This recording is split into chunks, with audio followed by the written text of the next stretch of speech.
Assalamualaikum warahmatullahi wabarakatuh. Teman-teman, apa kabar semua? Sehat selalu. Jumpa lagi dengan saya di channel YouTube Isram Law, channel yang membahas tentang hal-hal berkaitan dengan hukum. Nah, teman-teman, segmen kali ini saya mau bahas mengenai tips menghadapi panggilan dari pihak kepolisian. Nah, kalau seseorang dapat surat dari kepolisian, baik itu undangan klarifikasi atau panggilan, surat panggilan ini pasti ada rasa takut, cemas, ya, sehingga berdampak pada pekerjaan. Nah, teman-teman, ya, ini saya mau bagi tipsnya biar teman-teman tidak khawatir, tidak takut dan lain-lain, ya. Harus bagaimana? Nah, biasanya kalau sudah dapat terima surat panggilan, surat undangan klarifikasi, itu dia udah telepon sana sini, harus bagaimana, seperti apa. Nah, terlebih dahulu saya mau jelaskan dulu teman-teman bahwa dalam hal pihak kepolisian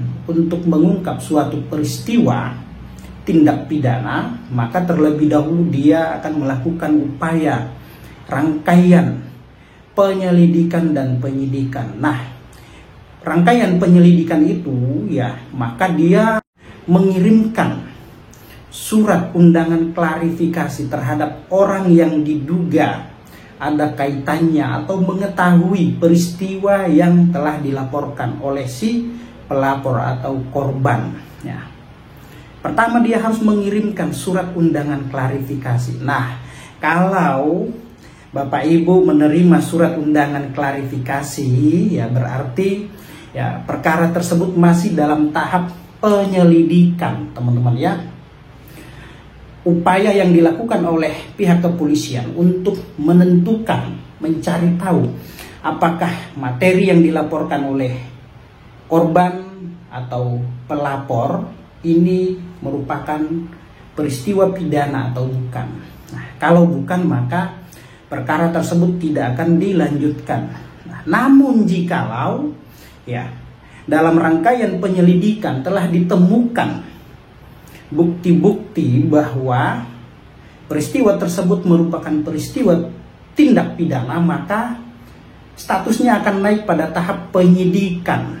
Nah, jadi penyidikan itu, ya, tinggal mencari, menentukan siapa pelakunya, tinggal menetapkan menjadi tersangka orang-orang yang diduga melakukan perbuatan tindak pidana. Nah, kira-kira seperti itu, ya. Dan ingat, ya, sifat surat undangan klarifikasi itu tidak memaksa, ya, tidak memaksa. Kita tidak hadir, yaitu tidak bisa dipanggil secara paksa. Nah, lain halnya kalau surat panggilan. Nah, surat panggilan ini wajib. Kalau tidak dihadiri tanpa alasan yang jelas, maka ada akibat hukum di sana. Dipanggil untuk yang pertama kali, kedua kali tidak datang, maka nanti akan dijemput secara paksa oleh pihak kepolisian. Ya, berbeda, ya, surat undangan klarifikasi dan surat panggilan. Nah, kalau undangan klarifikasi, ya, kita masih santai-santai saja. Tapi kalau surat panggilan lalu kita tidak menghadiri panggilan tersebut, maka akan ada akibat hukum di sana, bisa dijemput paksa nantinya. Nah, itu teman-teman, ya, ketika mendapatkan surat undangan klarifikasi atau surat panggilan dari pihak kepolisian, jangan takut, jangan khawatir, hadapin. Ya, kira-kira seperti itu, ya. Nah, jadi seseorang pada saat menerima surat undangan klarifikasi pertama kali dari pihak kepolisian, maka terlebih dahulu baca, amati, teliti terhadap surat tersebut, ya. Misalkan di sana ada identitas, ya. Bapak Ibu dikirimin surat, baca dulu, teliti apakah nama, alamat, bin, alias ini sudah sesuai atau tidak. Kalau tidak sesuai, maka kita berhak untuk menolak, tidak menerima surat tersebut, karena tidak sesuai dengan identitas, tidak sesuai dengan KTP kita. Kita berhak untuk menolak. Nah, lalu kemudian ketika sesuai dengan identitas, maka ajaklah diskusi pihak kepolisian yang mengantarkan surat tersebut. Pertanyakan secara jelas dan detail kenapa diberikan surat undangan klarifikasi atau panggilan, ya. Terkait peristiwa apa, kapan dan di mana, siapa pelakunya, siapa korbannya, kerugiannya apa, mengenai pasal berapa, dan akan diperiksa di kantor mana nantinya. Pertanyakan di situ, ya. Kalau Pak polisinya yang mengantarkan surat undangan atau surat panggilan tersebut, tapi kalau kurir ya nggak usah tanya. Tugas mereka hanya mengantarkan surat, tidak paham mereka tentang materi yang ada di dalam surat tersebut, ya. Nah, itu. Lalu kemudian kalau misalkan jadwal panggilan bentrok dengan jadwal kegiatan kerja atau aktivitas lain, maka bisa di reschedule, bisa diatur ulang jadwalnya, tapi harus ditelepon, ya. Nah, biasanya setiap surat undangan klarifikasi atau panggilan itu tertera, tercantum nomor penyidik atau penyidik pembantu di sana.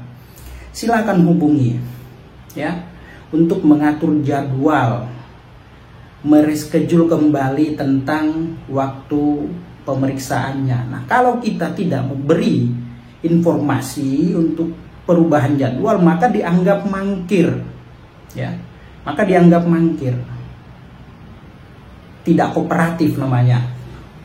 Maka dari itu, ya, untuk merubah jadwal atau di reschedule, maka hubungi nomor yang tertera. Nah, itu kira-kira teman-teman. Nah, lalu ketika sudah dijadwalkan untuk hadir dan sepakat misalkan, maka sebelum datang menghadap si penyelidik yang akan memeriksa, terlebih dahulu siapkan data dokumen, ya. Data-data apa saja yang harus diperlukan, ya, untuk melakukan pembelaan misalkan kita sebagai terlapor, ya. Siapkan data-data pendukung dan sampaikan apa yang sebenarnya. Siapkan saksi-saksi yang memang paham mengetahui terkait peristiwa yang telah dilaporkan. Nah, bila perlu, ya, tunjuk penasehat hukum, ya, untuk mendampingi, memberikan bantuan hukum pada saat dilakukan pemeriksaan. Nah, itu tujuannya apa? Ya, dia akan membela kepentingan hak-hak hukum, ya. Tempat si terperiksa nanti untuk berdiskusi, teman berdiskusi ketika si terperiksa misalkan sudah diperiksa nanti, ya, dia akan berdiskusi dengan penasehat hukumnya. Apa-apa saja yang patut untuk disampaikan, mana yang harus disampaikan, mana yang tidak, ya, demi kepentingan hukum si terperiksa. Nah, kira-kira seperti itu, ya.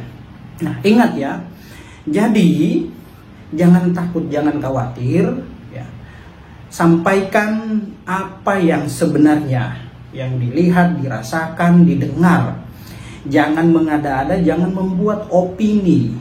Ingat, ya, jangan mengada-ada, jangan membuat opini. Apabila ada pihak atau oknum penyelidik atau penyidik melakukan intimidasi, maka segera koordinasikan dengan pihak lawyernya. Nah, gitu, ya. Nah, seperti itu.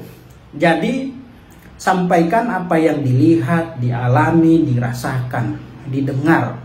Jangan membuat opini atau mengarang suatu cerita, karena, ya, akibatnya akan fatal nantinya.